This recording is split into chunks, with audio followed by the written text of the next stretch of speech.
디지털 세상에서 살아남기 위한 끈 몸부림. 취준생들은 변화하는 세상 속 상식을 공부하고 직장인들에게는 알고 있던 상식이 진화하는 시간. 호모 디지쿠스. 안녕하세요. 김태진입니다. 네, 안녕하세요. 이지선입니다. 반도체라는 단어를 모르시는 분은 없겠죠? 네, 반도체, 당연하죠. 반도체. 그럼 반도체에 대해서 혹시 설명해 주실 수 있을까요? 반도체란 아하. 이런 데도 들어가 있고요. 제 핸드폰에도 들어가 있죠. 뭐 이 정도면 충분한 거 아니겠습니까? 나 오늘 반도체에 대해서 얘기하면 나 안 들어도 돼. 다 알고 있거든요. 저랑 지식 수준이 진짜 똑같은 것 같아요, 진짜. 반도체에 대해서 네.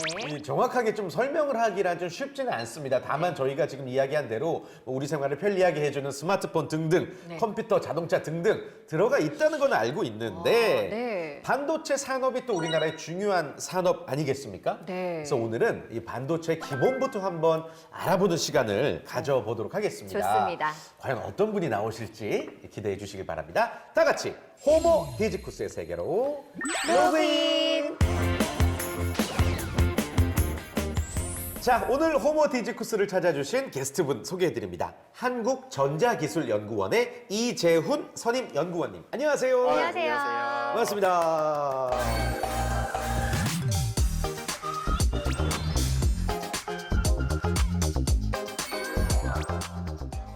반도체라고 하면 아까 저희 이야기 나눈 것처럼 삼성전자, 네. 그리고 뭐 CPU, 그리고 뭐 또 IRA법 등등등등 요 정도는 저희도 알고는 있는데 네. 자세히는 정말 몰라요. 그래서 반도체가 무엇인지 명확히 좀 알려주세요. 반도체라는 거는 쉽게 말해서 반만 도체인 겁니다. 쉽게 말해서 말 그대로인데요. 도체가 뭐냐라는 것부터 시작을 하면은 전기가 통하면 도체입니다. 이 반대되는 말이 이제 부도체입니다. 부도체는 이제 절연체라고도 쓰인대요. 뭐 돌이라든가 나무라든가 전류를 흘려도 통하지가 않습니다. 그래서 이제 전류를 흘릴 수 없는 물체고요. 그러면 반도체는 뭐냐? 어쩔 때는 전류가 흐르고 어쩔 때는 안 흐르고 요거를 사람이 원하는 대로 이제 조작할 수 있는 그런 방식이고요. 이제 전류를 흘리고 안 흘리고 요게 컴퓨터가 사용하는 이제 언어는 이진법입니다. 그래서 네. 0이랑 1로 된 세개로 돼 있고요. 이거에 대한 신호를 전달하기 위해서 전류를 흘렸다 안 흘렸다라는 거를 반복을 하면서 어떤 일정한 데이터나 명령어를 이제 전달을 할 수가 있습니다. 그러면은 한 곳에서 이제 연산을 하면은 그거에 대한 결과값을 뭐 프린트아웃 한다든가 뭐 이럴 때 이제 쓰이는 게 반도체라고 봐주시면 될 것 같습니다. 그 제가 예전에 경기도 이천에 위치한 그 아시죠? 네. 하이닉스. 예. 네. 거기 공장에서 촬영을 했는데 뭐 머리에 뭐 쓰고 막 뭐 입고 뭐 막 살균하고 엄청 까다롭더라고요. 이 이유는 무엇일지 그리고 또 어떻게 만들어지는지도 한번 설명 부탁드릴게요. 클린룸이라는 게 있습니다. 네. 그래서 이 디바이스 반도체 칩 자체가 워낙 미세한 공정이고 되게 조금 먼지나 이런 거에 오염물질에 취약합니다. 그래서 하얀색 이렇게 그 옷을 입고 이제 예. 먼지를 다 털고 이제 바람으로 털고 들어가게 되고요. 그 이후에 이제 반도체 생산을 할 때는 세 가지로 생각하시면 돼요. 예. 첫 번째로는 반도체를 만들기 위해서 재료를 준비를 해야 되고요. 재료. 네. 그리고 두 번째로는 재료에다가 이제 회로라 그래서 설계도를 이제 입히는 작업이 필요합니다. 일종의 이제 프린아웃을 하는 그런 작업을 필요하고요. 네. 그 이후에는 그 반도체가 역할을 잘 할 수 있도록 외부에 이제 패키징이나 이제 덮개를 씌워서 우리가 알고 있는 칩의 형태로 만들게 됩니다. 그래서 이렇게 세 가지 단계를 거치게 되고요. 그 반도체 같은 경우에는 어떨 때는 전기가 흐르고 어쩔 때는 전기가 흐르지 않아야 되기 때문에 보통 이런 성질을 가진 물질들이 몇 가지가 지구상에 존재를 합니다. 근데 네. 그 중에 가장 값이 싸고 수율을 가진 게 이제 규소, SI라는 겁니다. 규소. 그래서 그거를 모래에서 추출을 해서 실리콘이라는 거를 만들게 되고요. 우리가 뭐 뉴스나 이런 데서 보면은 웨이퍼라 그래가지고 동그란 판이 막 이렇게 타사사삭 하면서 이제 뭐 전자를 입히고 그게 이제 회로의 그 설계도를 그 실리콘 판에다가 이제 임쇄하는 일종의 사진 찍는 거랑 비슷한데 그 포토그래피라고 하거든요. 그래서 그거를 이제 빛을 활용해가지고 자외선 빛을 활용해서 거기 이제 설계도를 이제 실제 판에다가 입히고 그리고 그거를 깎아내는 식각 작업과 그리고 거기 위에 보호 물질들을 화학적으로 덧붙여주는 작업들을 거쳐가지고 이제 우리가 잘 알고 있는 핸드폰에 들어가는 칩이라든가 뭐 컴퓨터에 들어가는 칩, 뭐 자동차에 들어가는 칩, 뭐 이런 식으로 이제 다양하게 생산을 하고 있습니다. 네. 반도체 지금 들어보면 지금 이게 왜 이렇게 이슈가 되고 있는 거예요? 왜 이렇게 그러게요. 중요하게 지금 취급받고 있는 거예요? 똑같은 부품 중에 유독 뉴스에 많이 나오는 것 같아요. 네. 맞습니다. 이제 한국에서 집중적으로 투자하게 된 것도 1980년대고요. 뭐 기술적으로는 2차 대전 이후부터 계속 연구를 했지만 이제 전자제품에 대한 수요가 급증하면서 사실 이제 컬러 TV가 80년대에 등장했고요. 네. 그다음에 인터넷이 90년대에 나왔고요. 2000년대에 들어서 이제 스마트폰이 이제 아이폰이 나왔죠. 그리고 최근에는 이제 챗 GPT까지 AI 네. 모델을 활용하는 것들이 많아지면서 뭐 이제 모든 인간의 주변의 사물에서 반도체 칩과 전기 없이는 뭔가 움직일 수 없을 정도로 굉장히 이제 복잡하게 연결된 세상이 되었습니다. 네. 그래서 반도체에 대한 수요가 급증하게 됐고요. 그러던 와중에 코로나로 인해서 중국 쪽에서 이제 여러 가지 부품이나 재료와 관련된 수급 문제가 발생을 하게 됩니다. 그래서 반도체 칩이라는 게 한국 혼자서만 생산할 수는 없고요. 그 주변 국가들과 같이 콜라보레이션을 해서 어떤 생태계 에코시스템을 구축을 하고요. 이제 함께 생산을 해서 이 공정은 여기서, 이 공정은 여기서 이렇게 해서 완성이 되게 되거든요. 물론 한국 같은 경우에는 반도체의 A to Z를 다 다룹니다. 그래서 예를 들면 월스트리트 같은 데서 한국을 볼 때 세미컨덕터 팩토리라고 그럽니다. 그러니까 무슨 말이냐면 반도체에 관해서는 한국한테 물어보면 A to Z 다 해결된다라는 말입니다. 넘버 원이군요. 맞습니다. 처음에 생각하는 게 한국이고 그 다음이 대만 뭐 이 정도입니다. 그래서 이렇게 많이들 생각을 하시고요. 미국도 중국과의 이제 무역 분쟁이나 여러 가지 이제 패권을 두고 다툼을 하는 과정에서 기술적인 부분에서 우리가 우위를 점해야 되는데 팹리스라 그러죠. 그 이제 생산 공장이 없이 설계만 하는 애플과 같은 회사들, 엔비디아 같은 회사들이 미국에는 있는데 네. 생산에 대한 설비는 막상 없는 겁니다. 그래서 그거를 리쇼어링이라고 해서 다시 우리나라, 그러니까 미국 안으로 공장을 불러들이고 일자리도 만들고 여러 가지 정책을 펼치겠다. 우리도 위기 상황일 때 반도체가 쌀과 같은 거기 때문에 이게 없으면 안 되니까 꼭 우리도 생산할 수 있도록 생산 설비 만들겠다라는 게 이제 미국의 주된 이제 기조고요. 그래서 이제 칩스법이라 그래서 이제 반도체 및 과학법이라는 거를 또 IRA 할 때 같이 발의를 했습니다. 네. 그래서 반도체 생산을 할 때 있어서 TSMC나 삼성전자와 같은 큰 대기업들이 이제 파운드리 공장을 미국 내에 지어라. 그리고 그거에 대해서 우리가 일정 부분 세액이나 뭐 이렇게 보조금, 공장 지을 때 보조금도 주고 뭐 이제 건물을 지을 수 있는 땅도 주겠다. 대신 너네가 우리나라 안에서 이제 꼭 생산을 하고 관련된 정보들을 제공하라라는 것이 이제 요새 이제 가이드라인이 나오고 하면서 뉴스에 이제 이거를 어디까지 우리가 영업 기밀을 이제 알려줘야 되는 거냐 마냐라는 이제 논쟁이 지금 있는 중이고요. 이런 거에 대해서는 올 하반기까지 계속 이제 네. 가이드라인이나 이런 논의는 있을 것으로 보입니다. 그러니까 하늘길이 막혀서 모든 문제가 시작이 됐군요. 맞습니다. 그렇군요. 알겠습니다. 그러나 또 그만큼 중요함을 깨닫게 된 계기가 되었고 맞습니다. 이 설계를 하는 나라에서도. 자, 그런데 이 반도체를 우리가 이해하려면 다양한 용어들에 대한 이해도 필요하거든요. 그래서 반드시 나오는 용어들, 연관 검색어 같은 용어들을 제가 좀 알기 쉽게 풀어드리도록 하겠습니다. 좋아요. 자, 알아두면 반도체 이해에 도움이 되는 용어들 총 3가지 준비해봤는데요. 먼저 첫 번째는 CPU입니다. 쉽게 설명하자면 컴퓨터의 두뇌라고 볼 수가 있고요. 메모리에 저장된 값을 읽어서 해석하고 실행하는 장치죠. 마치 인간의 두뇌와 같이 인식된 정보를 해석하고 명령을 실행하는 곳입니다. 따라서 CPU는 작업을 빠르게 연산하고 작동하는데 기능이 집중되어 있겠죠. 다른 방식으로 설명하자면 연산 장치, 즉 계산기라고도 할 수가 있는데요. CPU가 연산에 특화된 장치이기 때문입니다. 자, 두 번째 용어는 메모리입니다. 메모리는 CPU가 연산을 하거나 명령을 실행하는 데 있어서 필요한 정보를 저장해두는 공간이라고 할 수가 있습니다.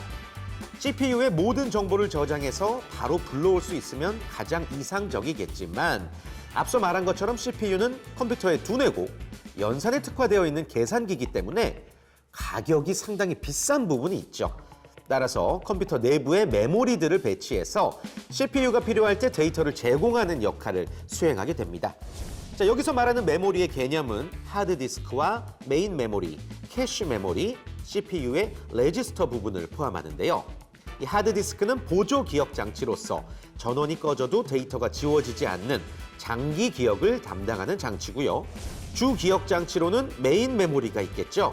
메인 메모리는 속도가 빠르지만 전원이 꺼지면 데이터가 지워지기 때문에 당장 급하게 실행해야 하는 프로그램이나 현재 처리 중인 데이터에 대한 결과를 저장하고 하드디스크로부터 일정 데이터를 받아 저장해서 CPU가 필요로 할 때 바로바로 보내주는 역할을 합니다. 자, 마지막으로 이해하면 좋을 용어 GPU인데요. 그래픽 처리 장치라고 하죠. CPU와 비슷하지만 그래픽 처리에 특화된 장치라고 할 수가 있습니다. 90년대 초기까지만 해도 PC에 장착된 그래픽 카드는 단순히 CPU의 연산 결과를 그림이나 글자 신호로 변환해서 모니터 화면에 출력하는 부품 정도로만 인식되고 있었는데요.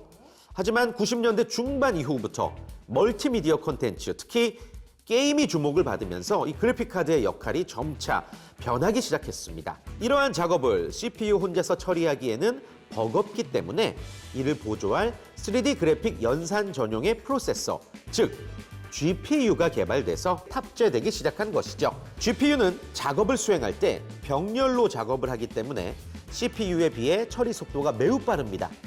영상이나 렌더링 등의 그래픽 작업도 픽셀 하나하나에 대한 연산 작업인 셈인데요.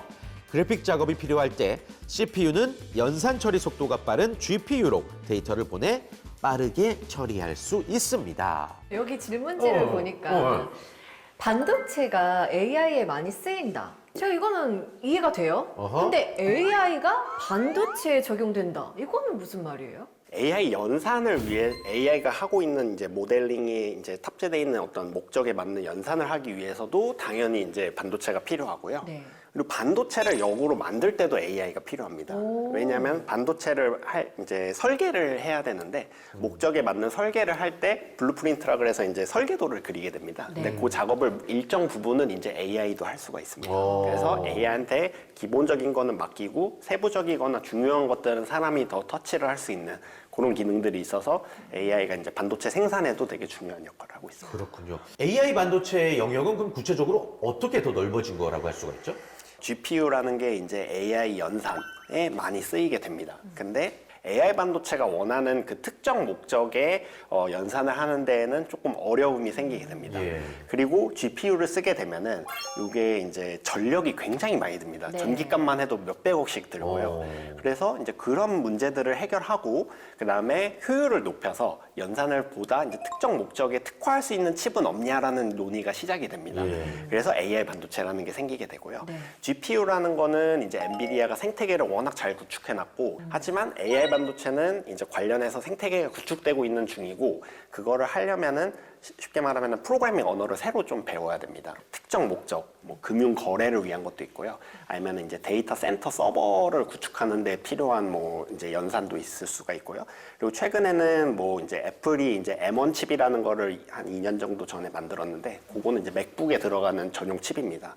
이런 식으로 특정 목적을 위해서 만든 칩이고, 그 목적만을 수행할 수 있지만 그 목적에 대해서는 엄청나게 성능이 좋고 이제 전력도 조금밖에 잡아먹지 않는 장점이 있습니다. 그래서 AI 반도체가 이제 최근에 조금 이제 부상하고 있는 상황입니다. 아주 효율적이군요. 네. 예, 예. 들어보니까 지금 우리가 생각하는 것보다 반도체 시장의 변화가 네. 엄청 빠르게 돌아가는 그러게요. 것 같아요. 예. 그렇죠?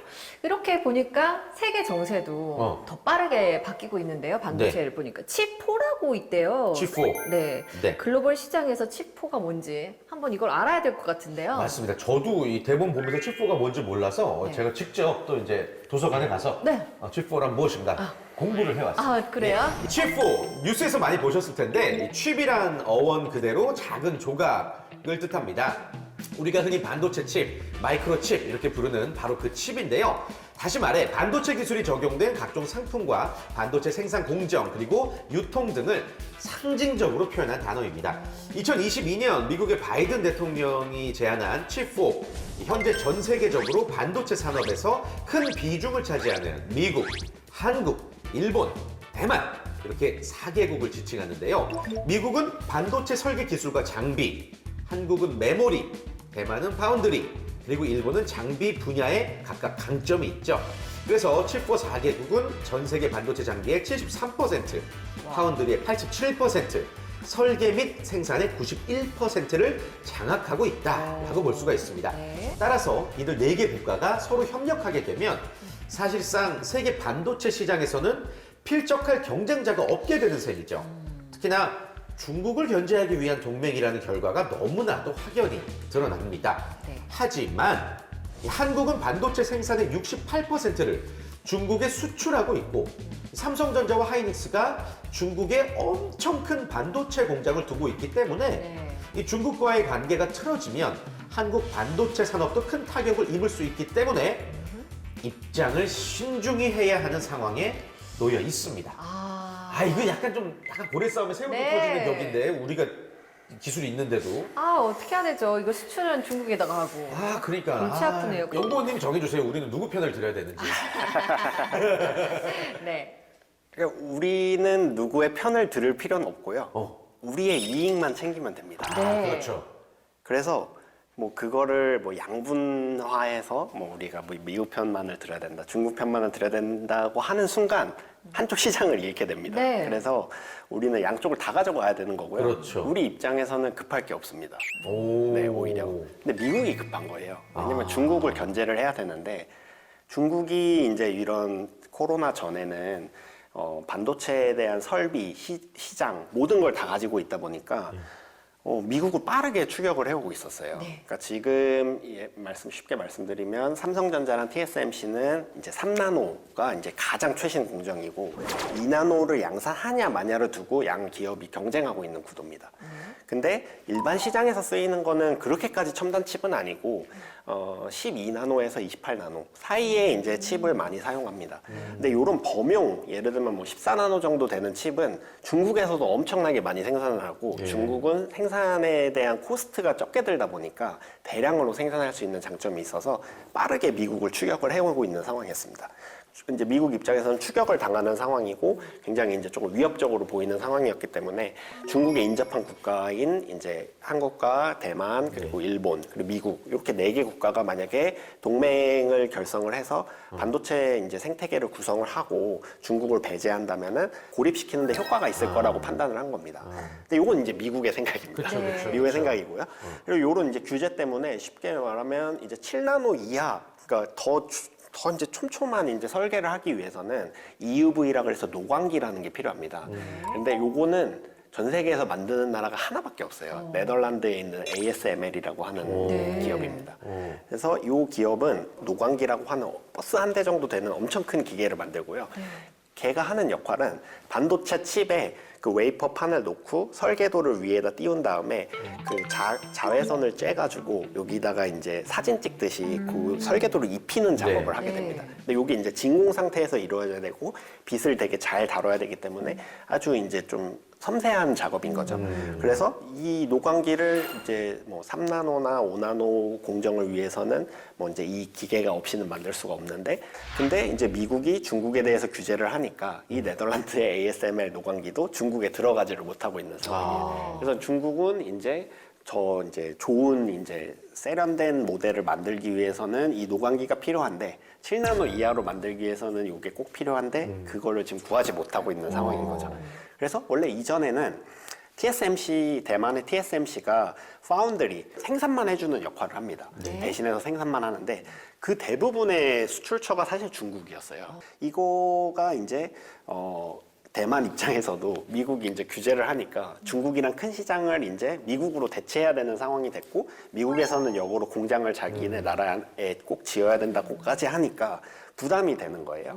그리고 대만 입장에서는 이 TSMC 공장이 중요한 이유가 그 공장이 대만에 있어야지만 중국이 대만을 침공하는 게 쉽지 않거든요. 그러니까 그 대만에서는 이거를 TSMC를 이제 수호신이라고 하거든요. 대만의 수호신. 대만 서부 해안에 신주부터 해가지고 서부 해안을 따라서 공장이 크게 있습니다. 그게 어떻게 보면 본인들의 기술 경쟁력이자 핵심적인 이제 안보제가 되는 거죠. 침공하게 되면은 국제적으로 반감도 크게 살 테고 거기다가 이제 본인들이 원하는 반도체 수급도 안 되니까요. 그러니까 요런 좀 구도입니다. 그래서 이거를 일방향적으로 뭐 누구 편을 들어야 된다 이렇게 보기보다는 이 상황 속에서 우리가 어떻게 현명하게 이제 계산을 해서 장사를 더 잘할 거냐를 이제 생각을 해야 되는 시점이고요. 그리고 앞서 말씀해 주신 것처럼 미국은 설계를 잘합니다. 그리고 일본은 그 소재 부품 장비 쪽이 엄청 강합니다. 그래서 반도체 공정에 꼭 필요한 화학물질을 제작하거나 그걸 테스트하는 장비들을 정말 잘 개발을 하는 기업들이 많고요. 그리고 대만은 이제 파운드리, 대행으로 이제 위탁 생산을 하는 거에 특화돼 있고, 그리고 이제 삼성이나 하이닉스 같은 한국 기업분들은 이제 메모리 칩을 개발하는 데 특화가 돼 있습니다. 그래서 요런 이제 사자 간의 구도가 있는 상황이고, 거기에 이제 미국을 위시한 이제 이제 칩4 국가들과 더불어서 중국이라는 큰 시장이 있고요. 그리고 더 나아가서는 유럽 연합이죠. 네. 그러니까 유럽 같은 경우에도 이제 공장들이 굉장히 많이 있고 반도체에 대해서 본인들이 이제 패권을 가져가기 위해서 노력을 되게 많이 하고 있습니다. 그래서 아까 말씀드린 네덜란드의 ASML 같은 그런 기업들이 독보적인 기업이거든요. 그러다 보니까 이런 기업분들의 어떤 레버리지를 많이 활용해서 본인들이 최대한 이익을 많이 가져갈 수 있도록, 그리고 유럽 안에서 공장을 많이 짓도록 각 지역마다 지금 6개 플레이어를 말씀드렸는데 이 국가들이 다 보조금이나 지금 세액 제도를 이제 제공하면서 우리 쪽에다가 공장을 지어달라라고 하고 있는 상황이에요. 그래서 뭐 삼성이나 TSMC나 여러 기업들이 다 이제 분산해서 여러 지역에 투자를 골고루 하고 있는 상황이라고 봐주시면 좋을 것 같습니다. 네. 네. 근데 저는 계속 아까부터 이야기 나왔지만 대만, 네. 뭐 우리나라는 뭐 80년대부터 반도체에 투자를 했고 또 삼성전자라는 선두주자가 있기 때문에 충분히 또 우리나라의 일이니까 이해가 되는데 대만은 어떻게 하다가 세계적으로 반도체 강국이 된 거예요? 네. 뭐 딱히 유명한 회사가 TSMC 말고 또 떠오르지도 않고. 네. 예. 일단 TSMC부터 먼저 말씀을 드리면 이 한국의 이건희 회장이 이제 반도체에 투자를 한 것처럼 네. 대만의 TSMC에도 모리스 창이라는 엄청 이제 훌륭한 기업가가 있었습니다. 그래서 그분이 이제 파운드리에만 집중해서 대만이 이제 나가야 된다라는 이제 어떤 방향을 잡은 사람이고요. 예. 그래서 이제 미국이나 다른 국가로부터 수주를 받아서 이제 설계도만 주면 우리가 원하는 대로 다 생산을 해주겠다라는 정책을 피기 시작한 겁니다. 그래서 어떻게 보면 한국이 메모리 분야에서는 강하기 때문에 그쪽을 굳이 레드오션에 들어갈 필요는 없다고 판단을 한 거예요. 그래서 오히려 다른 시장인 파운드리 시장으로 갔고, 근데 마침 2000년대 이후에 스마트폰이 대량으로 생산이 되면서 애플이나 삼성으로부터 휴대폰 칩에 대한 수요가 엄청나게 늘었고, 또 동시에 이제 이런 AI 연산을 위한 또 특화된 칩들의 니즈가 커지면서 TSMC의 몸값이 커진 겁니다. 그래서 TSMC가 크게 성장을 할 수 있었고요. 그리고 대만에는 TSMC만 있는 게 아니에요. 그래서 대만도 한국과 더불어서 탑2라고 할 정도로 그런 반도체 관련해서는 모든 걸 갖고 있는 나라입니다. 그래서 반도체를 생산하려면은 설계도 잘해야 되고 생산도 잘해야 되고 그다음 패키징이나 어떤 후공정 이런 것도 잘해야 되고요. 그다음에 이제 품질에 대한 테스트 그리고 디자인 하우스 뭐 이런 것까지 다 있어야 됩니다. 그래서 대만은 이런 생태계가 TSMC를 중심으로 굉장히 잘 돼 있습니다. 그래서 이런 것이 상당히 강점이고요. 그리고 워낙 이제 기술력도 좋고 이제 TSMC 같은 경우에는 고객 서비스가 굉장히 우수합니다. 본인들이 어떤 수지 타산도 물론 중요하지만 고객이 만약에 원하는 칩의 성능이 안 나오면 그게 될 때까지 그냥 AS를 다 해주고요. 그래서 굉장히 꼼꼼하게 이제 사후 관리를 해주고, 그리고 이제 대만 정부에서도 적극적으로 이제 반도체 관련된 인력 양성이나 여러 가지 정책적인 지원을 하고 있습니다. 그래서 이런 여러 가지 이제 토대들이 어우러져서 대만이 지금 이제 전 세계에서 굉장히 중요한 역할을 하고 있다고 볼 수 있을 것 같습니다. 그렇죠. 신문 기사에서 대만에 뭐 다 따라잡혔다 뭐 이런 기사를 본 적이 있거든요. 그렇다 하더라도 우리나라의 반도체 어느 정도인지 저 국뽕 맞을 준비되어 있거든요. 국뽕 맞읍시다. 네, 예. 한번 자랑 겸 예. 국뽕에 취하자. 국뽕에 취할 준비됐습니다. 네. 네, 앞서 말씀드린 대로 한국의 강점은 메모리 칩입니다. 메모리 칩에 있어서, 그러니까 이게 이제 램이라고 해서 아까 전에 이제 그 CPU랑 GPU 설명해 주셨잖아요. 근데 CPU가 작동할 때 옆에서 저장 장치인 메모리 칩이 같이 들어가 줘야 되거든요. 그때 이제 롬이나 램이라는 이제 장치를 쓰게 되는데, 그러면 하드디스크랑 이제 CPU 사이에 이제 다리 역할을 하는 중요한 역할을 합니다. 근데 이 메모리 칩에 한해서는 한국이 독보적이고요. 시장 점유율을 거의 다 독점하고 있다시피 하고 있습니다. 네네. 그래서 삼성이랑 이제 하이닉스의 전략 자체가 다른 플레이어가 들어오지 못하게 하는 게 목적입니다. 그래서 이건 내 거니까 건들지 말라는 그런 전략이고요. 그래서 경쟁자가 지금 없는데도 계속 코스트, 그러니까 그 제품 가격은 계속 내려갑니다. 왜죠? 그 정도로 이 극한으로 계속 치킨 게임을 해서 절대 다른 사람이 넘볼 수 없게 하는 겁니다. 그래서 다른 기업들은 이쪽에는 이제 쳐다보지 않는, 그러니까 요거는 얘네 눈은 안 거니까 되는구나. 그냥 하고 있다. 그 정도로 이제 그 분야에 있어서는 메모리 칩 분야에 있어서는 한국이 독보적이고요. 그리고 이제 파운드리 부분에 있어서도 네. 이제 뭐 17년도부터 해서 한국에서도 적극적으로 시스템 반도체나 파운드리 위탁 생산에 대한 투자를 많이 하고 있고요. 이번에 최근에도 발표를 했습니다만은 이제 반도체 클러스터를 이제 구성을 하기로 했습니다. 클러스터라는 거는 일정 지역을 한 구역으로 정해놓고 여기는 이제 반도체 생산에 관련 모든 걸 다 하는 곳이니까 정부에서 전폭적으로 지원해주는 곳이다라고 이제 지정을 한 거예요. 약간 신림동 순대타운 같이 어떤 지역은 반도체다. 네. 그래서 뭐 신당동 떡볶이 뭐 약간 이런 느낌으로 이제 여기는 반도체 하면 여기다라고 이제 지정을 한 거고요. 그래서 이런 것들을 한데 모아서 이제 한국의 이제 경쟁력을 키우겠다 이런 전략으로 지금 가고 있는 상황입니다. 네, 좋습니다. 새로운 기술 늘어가는데 가장 기술의 중심이라고 할 수 있는 반도체에 대해서 우리가 조금 무지하지 않았나 뭐 네. 이런 생각도 들고 한편으로 또 배울 수 있어서 참 유익했습니다. 네. 끝으로 반도체를 한마디로 한번 정리해 주실까요? 저는 반도체를 한 단어로 정의를 한다면은 헤모글로빈이라고 표현을 하고 싶어요. 헤모글로빈이요? 예? 그러니까 피가 흐른다는 게 헤모글로빈이 이제 영양소랑 산소를 예. 날라다 주는 거거든요. 네. 반도체도 마찬가지입니다. 우리가 만약에 기계가 작동을 하려면은 반도체 칩이 꼭 있어야 되고 반도체 칩이 전자를 통해서 데이터를 전달을 해줘야만 이게 작동을 할 수가 있는 거거든요. 네. 그래서 마치 혈관의 피처럼 꼭 필요한 존재라고 이제 생각이 듭니다. 진짜 멋진 말씀이십니다. 예. 연구원님 오늘 좀 방송 촬영 뭐 익숙치 않으셨을 텐데 그래도 저희에게 너무 쉽게 친절하게 설명해 주셔서 감사드리고요. 네. 어떠셨는지 궁금합니다. 너무 재밌었고요. 어떻게 네. 시간이 흘렀는지 모르겠습니다.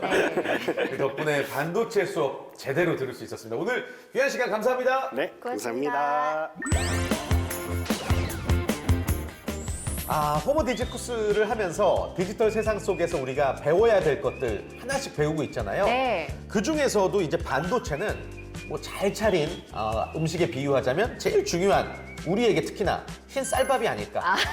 예, 아까 말씀하신 거 고색 헤모글로빈이 아닐까. 네. 생각이 듭니다. 어떠세요? 네, 저도 오늘 반도체에 대해서 사실 잘 몰랐는데 이렇게 들어보니까 더 관심을 가지고 앞으로 계속 지켜봐야겠다는 맞아요. 생각이 듭니다. 우리 호모 디지쿠스 시청자 여러분들은 네. 앞으로 이제 뉴스를 보는 재미가 생기실 겁니다. 반도체에 대해서 알아야 뭐 주식 투자건 세계 정세의 흐름이건 맞아요. 경제의 흐름이건 뭐든지 알 수 있거든요. 네. 그야말로 반도체가 중심이라는 생각 가지시면서 저희는 다음 주 이 시간에 다시 인사드리겠습니다. 여러분 고맙습니다. 고맙습니다.